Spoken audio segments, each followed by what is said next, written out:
ఏంటే ఏడుస్తున్నావు?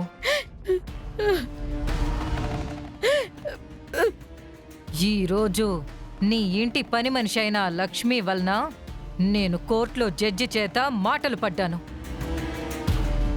నా ఉద్యోగం పోయే పరిస్థితి తీసుకొచ్చారు. అందరి ముందు పరువు తీశారు. అంతకంత మర్యాద నీకు చేస్తాను.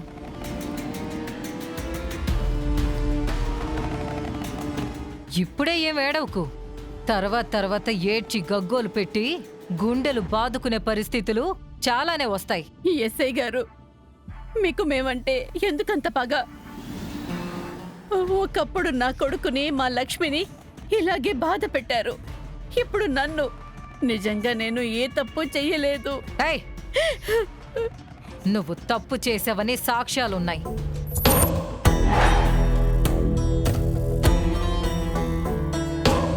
ఇక తప్పించుకోలేవు. నీకు ఇప్పట్నుంచి నరకం అంటే ఎలా ఉంటుందో చూపిస్తాను. కానిస్టేబుల్ మేడం, ఈ ఖైదీకి ఏమి కావాలన్నా ఏమి ఇవ్వాలన్నా నా పర్మిషన్ తీసుకోవాలని గుర్తుపెట్టుకోండి. అలాగే మేడం.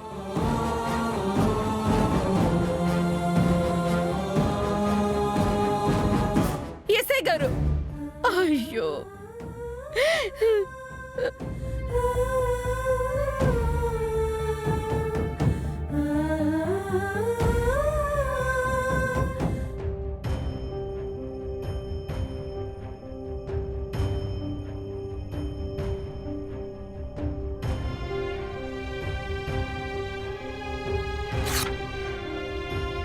ఈ బెయిల్ చెల్లదు.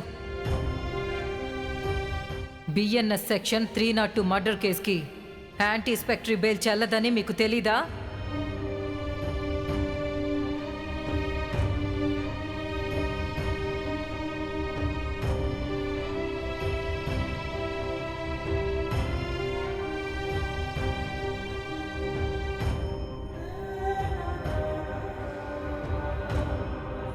ఏంటి విహారీ గారు, మీరలా ఉన్నారు?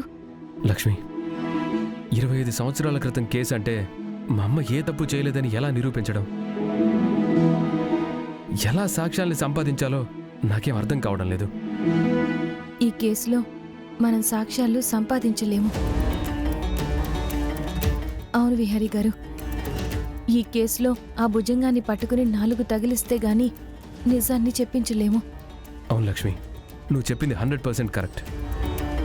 ఆ భుజంగాన్ని ఎలాగైనా పట్టుకోవాలి. ముందు మనం పోలీస్ స్టేషన్కి వెళ్ళాలి విహారీ గారు. యమునమ్మకి ధైర్యం చెప్పి అక్కడి నుంచి ఆ భుజంగాన్ని పట్టుకోవడానికి వెళ్దాం. నిజమే, అమ్మ దగ్గరికి వెళ్దాం, తర్వాత ఆ భుజంగాన్ని పట్టుకుందాం. ఈరోజు ఆ భుజంగం గాని దొరికితే ఈ రోజుతోనే మన సమస్యలన్నీ తీరిపోతాయి. పద వెళ్దాం.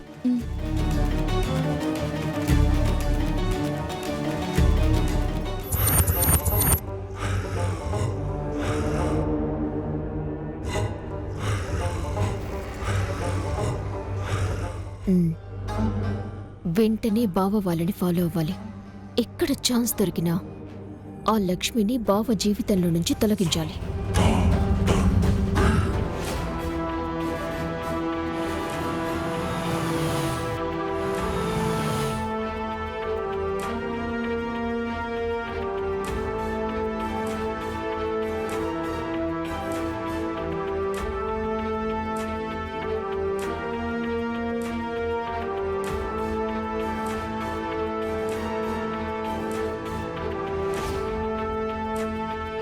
విహారీ గారు, యమునమ్మ, విహారీ,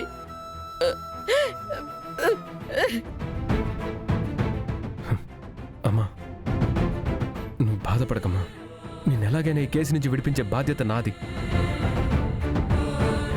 యమునమ్మ, మిమ్మల్ని ఈ పరిస్థితుల్లో చూస్తానని కల్లో కూడా అనుకోలేదు. ఆ దేవుడేంటమ్మా మీకు ఇలాంటి పరిస్థితి తీసుకొచ్చాడు?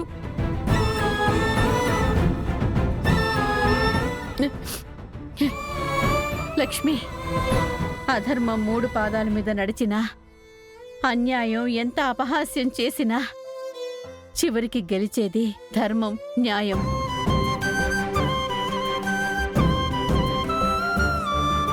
నా కొడుకు కోడలి మీద నాకు నమ్మకం ఉంది. మీరిద్దరూ నన్ను విడిపిస్తారని నేను ధైర్యంగా ఉంటాను. మీరు అధైర్యపడకండి. అమ్మా, ఎలాగైనా ఆ భుజంగాన్ని పట్టుకుంటాను. జరిగిన దాంట్లో నీ తప్పేం లేదని నేను నిరూపిస్తానమ్మా.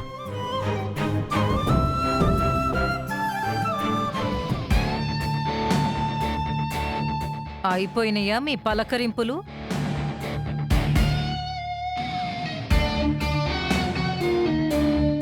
ఇది నీ బాబు కట్టించిన పోలీస్ స్టేషన్ అనుకున్నావా? నేరుగా వచ్చేసి మీ అమ్మని పరామర్శిస్తున్నావు. ఎస్ఐ, నా మీద కక్ష కట్టి మీరు పగతో మా అమ్మని ఇబ్బంది పెడుతున్నారు. మాకు అన్యాయం చేయాలని చూసి మీకు ఎలా శిక్ష పడిందో ఒక్కసారి గుర్తు తెచ్చుకోండి. మళ్ళీ ఇప్పుడు అన్యాయం చేయాలని చూస్తే ఈసారి మీ ఒంటి మీద నుంచి యూనిఫామ్ పోవడమే కాదు, మీరు కూడా జైలు శిక్ష అనుభవించాల్సి ఉంటుంది. తప్పు చేసింది వాళ్ళమ్మ. తప్పు చేసినట్టు సాక్ష్యాలు అంత క్లియర్గా ఉన్నాయి. ఇందులో నేను చేసిన అధర్మం ఏంటి, నేను చేసిన అన్యాయం ఏంటి? అసలు నేను మిమ్మల్ని ఈ స్టేషన్కి రానియడమే నేను చేసిన తప్పు. కానిస్టేబుల్స్, వీళ్ళిద్దరిని బయటికి విసిరి పారేయండి.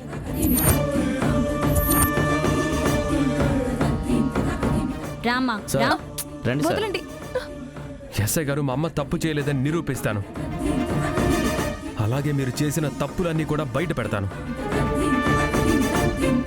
మీ ఉద్యోగం పీకించి మిమ్మల్ని జైలుకి పంపించకపోతే ఏయ్, నువ్వు నన్నేమి చేయలేవు. కానిస్టేబుల్స్, వీళ్ళని త్వరగా బయటికి విసిరి పారేయండి. రండమ్మా రండి సార్, రామ్మా. రండి.